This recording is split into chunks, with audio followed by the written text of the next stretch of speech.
जय श्री राम। नमस्कार दोस्तों, वन दुर्गा यूट्यूब चैनल पर आप सभी लोगों का पुनः हार्दिक स्वागत है। जैसा कि आप जानते हैं, वन दुर्गा यूट्यूब चैनल पर आपको अधिक मास के महात्म्य के 31 अध्याय एक एक करके रोज़ प्रस्तुत किए जा रहे हैं। उसी क्रम में आज आपके सम्मुख प्रस्तुत है 8वां अध्याय। आप अभी इस चैनल को सब्सक्राइब कर लें ताकि ज्योतिष, पूजा पाठ, हस्तरेखा, वास्तु एवं अन्य उपयोगी जानकारियाँ आपको सुगमतापूर्वक प्राप्त होती रहें। अथ अष्टमोऽध्यायः। ओम विष्णवे नमः। ओम विष्णवे नमः। ओम विष्णवे नमः। सूत जी कहने लगे, हे तपस्वी जनों, भगवान विष्णु और श्री कृष्ण जी के संवाद को सुनकर संतुष्ट हृदय नारद जी ने श्री नारायण जी से फिर इस प्रकार प्रश्न किया। नारद जी बोले, हे प्रभु, जब भगवान विष्णु वैकुंठ में चले गए तब क्या हुआ, सो मुझे आप बताइए। आदि पुरुष श्री कृष्ण और श्री विष्णु का जो आख्यान है वह समस्त जनता का कल्याणकारक है। इस प्रकार प्रश्न सुनकर हर्षित हो भगवान बद्रीनारायण विश्व को आनंद देने वाले महान उपाख्यान का वर्णन करने लगे। श्री नारायण ने कहा, हे नारद, तब रुक्मिणी रमण भगवान विष्णु प्रसन्न हो बैकुंठ में चले गए और वहां पहुंचकर अधिक मास को अपने पास ही वास स्थान दिया। वहाँ आवास प्राप्त कर अधिक मास की प्रसन्नता की सीमा न रही और वह 12 महीनों का अधिपति होकर भगवान विष्णु के साथ विहार करने लगा। उधर भगवान विष्णु 12 महीनों में मलमास को सर्वोत्तम बनाकर हृदय में बहुत संतुष्ट हो चिंता मुक्त हो गए। हे ऋषिवर नारद जी, इतनी कथा सुनने के बाद भक्तों के ऊपर कृपा करने वाले भगवान श्री कृष्ण जी युधिष्ठिर और द्रौपदी की ओर दृष्टिपात करते हुए करुणापूर्वक अर्जुन से कहने लगे। श्री कृष्ण जी बोले, हे क्षत्रिय शिरोमणि, मुझे ऐसा प्रतीत होता है कि आप लोगों ने तपोवन में आकर निरंतर कष्ट सहते हुए पुरुषोत्तम मास का अनादर कर दिया, अर्थात विस्मृत हो उनका व्रत पूजन आराधना नहीं किया। वृंदावन की शोभा के धाम भगवान गोलोकाधिपति का प्रिय पात्र पुरुषोत्तम मास आप सब वनवासी जनों की असावधानी से उसी तरह बिना पूजा पाठ अनुष्ठान के बीत गया। भीष्म पितामह, द्रोणाचार्य, कर्ण आदि का भय आप लोगों को बना रहता था कि फिर न कहीं कोई दूसरा षड्यंत्र हो जाए। इससे भय और द्वेष के चक्कर में पड़े रहने के कारण पुरुषोत्तम मास के प्रति तीसरे वर्ष आने पर भी उसका ज्ञान न रहा। दूसरे कृष्ण द्वैपायन व्यास जी से प्राप्त विद्या की आराधना में तत्पर हो रणवीर और संग्राम में हलचल मचा देने वाले अर्जुन के इंद्रकील पर्वत पर चले जाने पर उनके वियोग से दुखित हो आप जनों को पुरुषोत्तम मास के आने पर भी उसका ज्ञान न रहा। अब आप पूछें कि हम लोग क्या करें, तो मैं कहूँगा कि भाग्य का सहारा लीजिए। जैसा होनहार है वैसा ही मनुष्यों को दिखलाई पड़ता है। भाग्य में जैसा फल लिखा रहता है उसको अवश्य करके भोगना ही पड़ता है। मनुष्यों को भाग्य के अनुसार ही सुख, दुख, भय, निरोगता आदि भोगना पड़ता है। आप लोग भाग्यवादी है, अतः आप लोगों को अदृष्ट पर ही सदा स्थिर रहना चाहिए। अब इससे अतिरिक्त आप लोगों के दुख भोगने का एक दूसरा कारण भी है जो बड़ा विलक्षण है। हे महाराज, मेरे मुंह से उस ऐतिहासिक वृत्तांत को भी सुन लीजिए। श्री कृष्ण जी बोले, यह जो सौभाग्यशालिनी पांचाल राजकुमारी द्रौपदी है वह पूर्व जन्म में महर्षि मेधावी की पुत्री हुई। वह तनकंगी और बहुत सुंदरी थी। हे राजन, समय बीतता गया और कन्या 10 वर्ष की हो गई। वह सौंदर्य के लावण्य की प्रतिमूर्ति थी, नेत्रों के कटाक्ष मुग्धकारी थे। वह चातुर्य गुण विशारदा हो गई।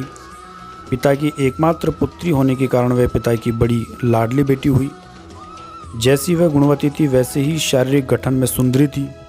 उसकी चतुरता के संबंध में भी क्या पूछना। मेधावी ऋषि ने उसे सदा पुत्र का प्यार देकर लालन पालन किया और कभी भी झिड़का नहीं। वह साहित्य शास्त्र, कोविदा और नीति शास्त्र में भी पारंगत हो गई। उसकी माता पहले ही जब वह बालिका थी तभी मर चुकी थी।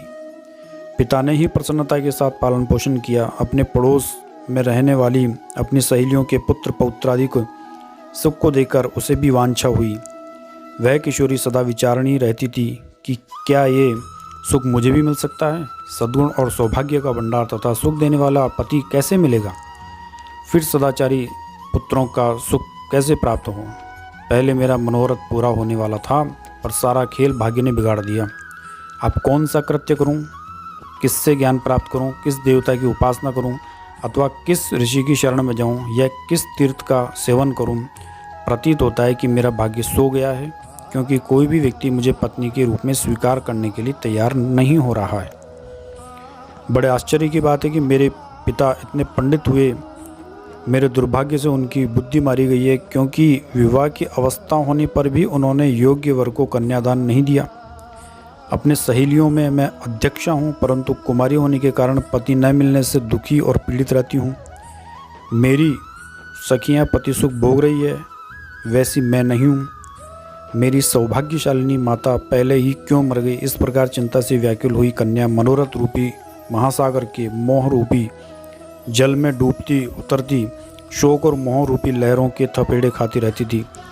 उधर ऋषिराज मेधावी भी पृथ्वी तल पर कन्यादान के निमित्त योग्य वर को ढूंढते ढूंढते फिरते थे, परंतु कन्या के सदृश योग्य वर न मिलने से उनके मनोरथ पर पानी फिर गया। अपने और अपनी कन्या के दुर्भाग्य के कारण उनका संकल्प पंजर बिखर गया। फलस्वरूप देवयोग से बड़ा भारी दारुण और तेज ज्वर उन्हें आ गया। उनके अंग प्रत्यंग ऐसे फटने लगे मानो ज्वर की भीषण ज्वाला में भस्म हो जाएंगे। वह जोरों से सांस लेते हुए बड़ी विकट अचेतन अवस्था में जैसे कोई मदिरा पीकर लड़खड़ाते गिरते पड़ते आवे, उसी प्रकार भूमि पर लड़खड़ाते गिरते आए और घर में आने के साथ ही धरती पर चारों खाने चित्त गिर पड़े।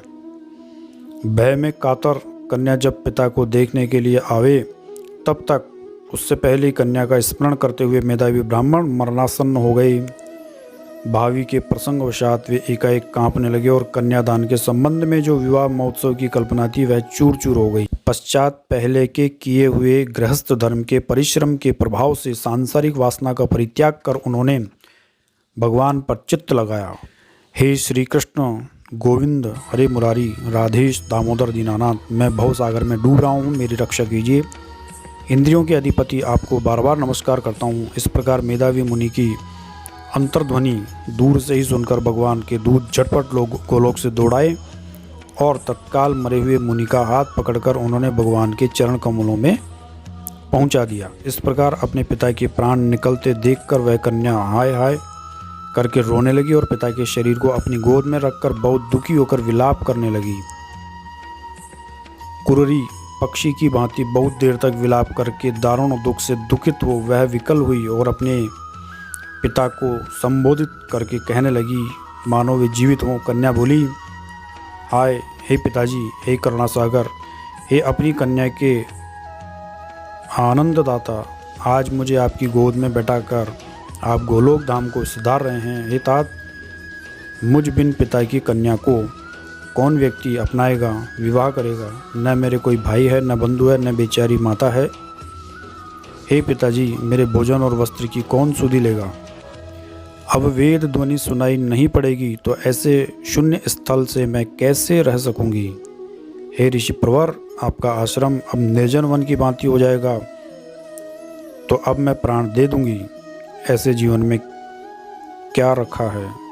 मैं अपनी बेटी को पिता का प्यार देने वाले आप विवाह कृत्य का संपादन किए बिना ही कहाँ चले गए। हे पिताजी, हे तात, हे ऋषि श्रेष्ठ, अब लौट आइए और अमृत के समान मीठी बोली में पुकारिए। आप चुप्पी क्यों साध लिए हैं। तात, आपको सोए हुए बहुत देर हो गई, अब उठ जाइए, उठ जाइए। यह कहकर आंसू की धारा बहाती हुई वह बालिका बार बार विलाप करती रही और पिता के मरने से अत्यंत पीड़ित हो दुखित हो कुररी पक्षी की भांति गला फाड़ फाड़ कर रोती रही।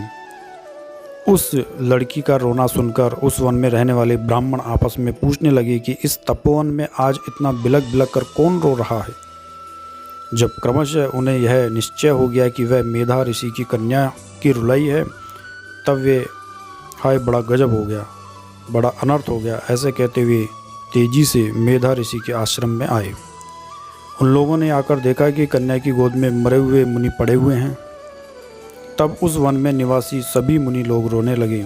फिर कन्या की गोद से शव को लेकर शिवालय के पास श्मशान पर गए और लकड़ी की चिता लगाकर अंत्येष्टि विधि से दाह क्रिया संपन्न की। इसके बाद कन्या को आश्वासन देकर सब ऋषि लोग उधर अपने अपने आश्रम को चले गए और इधर कन्या ने भी धैर्य धारण कर संपूर्ण क्रिया के लिए अपनी शक्ति के अनुसार व्यय किया। इस प्रकार पिता का श्राद्ध आदि करके उसी तपोवन में रहने लगी। जिस प्रकार बछड़े के मर जाने पर गौ बार बार चिल्लाती रहती है, खाती पीती नहीं, आंसू बहाती रहती है, उसी प्रकार पिता के मरण जनित कष्ट रूपी दावाग्नि में जली हुई कन्या भी रोती धोती चिल्लाती आंसू बहाती दाना पानी छोड़कर बहुत व्यथित रहने लगी। इस प्रकार बृहद नारदीय पुराण के अंतर्गत पुरुषोत्तम मास महात्म्य में वर्णित श्री नारायण नारद संवाद के प्रसंग में कुमारी विलाप नामक अष्टम अध्याय समाप्त हुआ। ओम विष्णवे नमः, ओम विष्णवे नमः, ओम विष्णवे नमः।